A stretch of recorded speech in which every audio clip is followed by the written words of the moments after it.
और इसलिए जब हम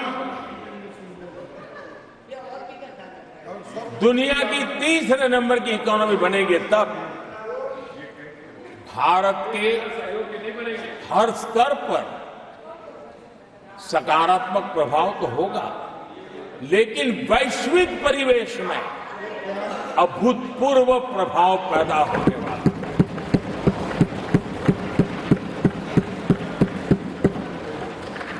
आदरणीय सभापति जी, हम आने वाले कालखंड में नए स्टार्टअप्स का, नई कंपनियों का वैश्विक उभार देख रहे हैं और मैं देख रहा हूं कि आने वाले कालखंड में हमारे टियर 2, टियर 3 सिटीज भी ग्रोथ इंजन की भूमिका में देश में बहुत बड़ा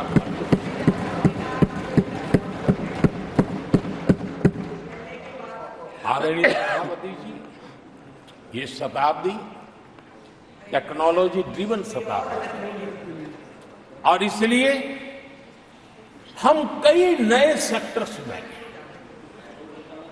नए फुटप्रिंट्स भी अवश्य रूप से देखेंगे। आदरणीय सभापति जी, आने वाले 5 साल में पब्लिक ट्रांसपोर्ट में बहुत तेजी से बदलाव आने वाला है और इसका लाभ भारत के कोटि-कोटि जनों को जल्द से जल्द मिले, उस दिशा में हम गंभीरता से आगे बढ़ना चाहते हैं। आदरणीय सभापति जी, भारत की विकास यात्रा में हमारे छोटे शहर, चाहे खेल जगत हो, चाहे शिक्षा जगत हो, चाहे इनोवेशन हो, चाहे पेटेंट की रजिस्ट्री हो, मैं साफ देख रहा हूं कि हमारे छोटे छोटे शहर, हजारों की तादाद में से शहर भारत में एक विकास का नया इतिहास गढ़ने वाले हैं।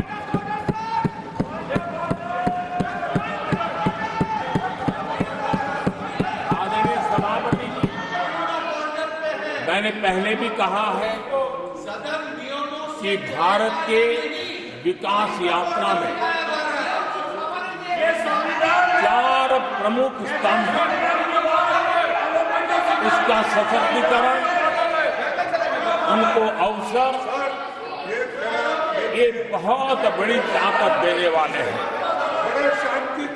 आदरणीय सभापति जी, हमारे देश के किसान, हमारे देश के गरीब, हमारे देश के युवा और हमारे देश की नारी शक्ति, आदरणीय सभापति जी, हमने हमारी विकास यात्रा में हमारा जो फोकस है उसको हमने रेखांकित किया है। आदरणीय सभापति जी, यहाँ भी कई साथियों ने खेती और किसानी को लेकर के हर एक ने विस्तार से अपने विचार रखे हैं और अनेक बातें सकारात्मक रूप से भी रखी है। मैं किसानों को लेकर सभी सदस्यों को और उनकी भावनाओं का आदर करता हूं। बीते 10 वर्ष में हमारी खेती हर प्रकार से लाभकारी हो, किसान को लाभकारी हो, उस पर हमने हमारा ध्यान केंद्रित किया है। अनेक योजनाओं से उसको हमने ताकत देने का प्रयास किया है, चाहे फसल के लिए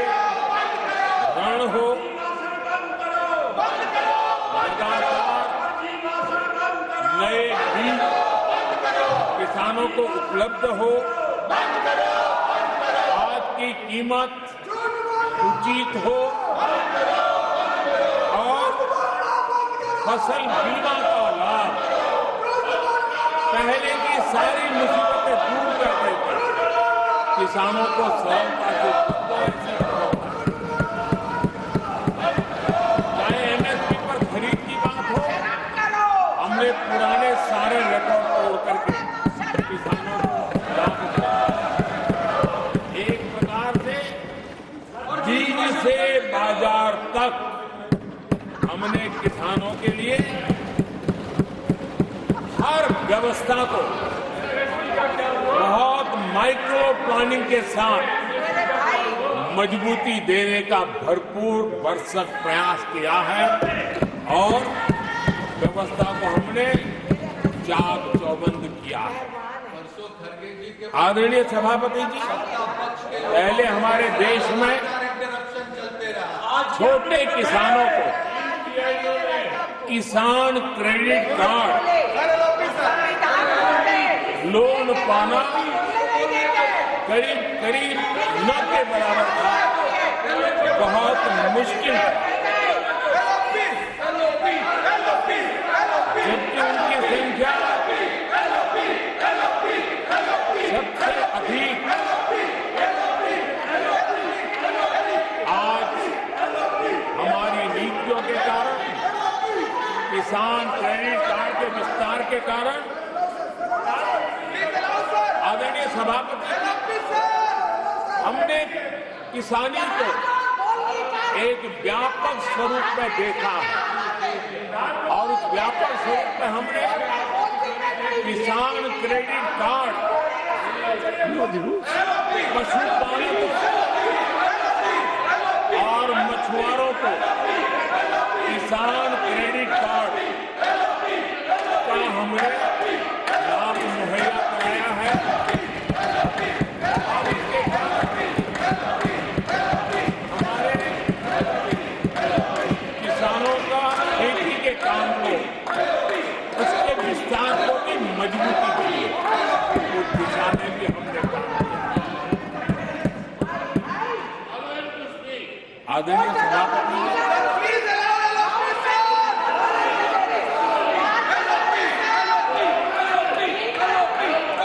कांग्रेस के कार्यकाल में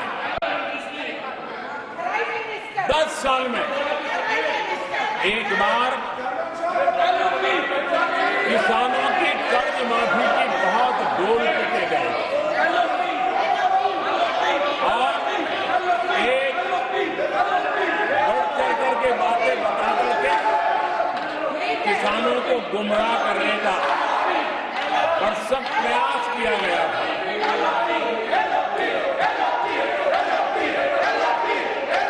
और 7,000 करोड़ की कर्ज माफी, उसका इतना हल्ला मचाया था और एक अनुमान था कि उसके लाभार्थी करीब देश के 3 करोड़ किसान थे।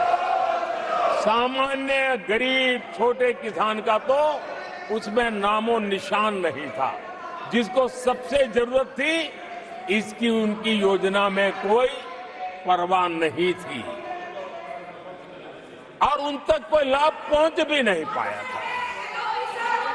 लेकिन आदरणीय सभापति जी, जब किसान कल्याण हमारी सरकार के हृदय में, केंद्र में हो, तो नीतियां कैसी बनती हैं, कल्याण कैसे होता है, लाभ कैसे पहुंचता है, उसका मैं इस सदन को उदाहरण देना चाहता हूं। आदरणीय सभापति जी, हमने प्रधानमंत्री किसान सम्मान योजना चलाई और पीएम किसान सम्मान योजना का लाभ। This conduct is not appropriate. 10 crore किसानों को हुआ Unparliamentary practice. और सिर्फ 6 साल में This generation of हमने please take your seat. 3 I call lakh upon the crore members रुपए to take their seats. हम किसानों को दे चुके It हैं। is unbecoming of your conduct. आदरणीय सभापति जी, Unbecoming of your conduct.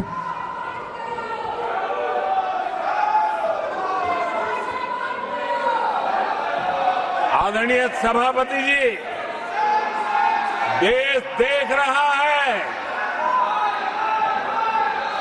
झूठ फैलाने वालों की सत्य सुनने की ताकत भी नहीं होती।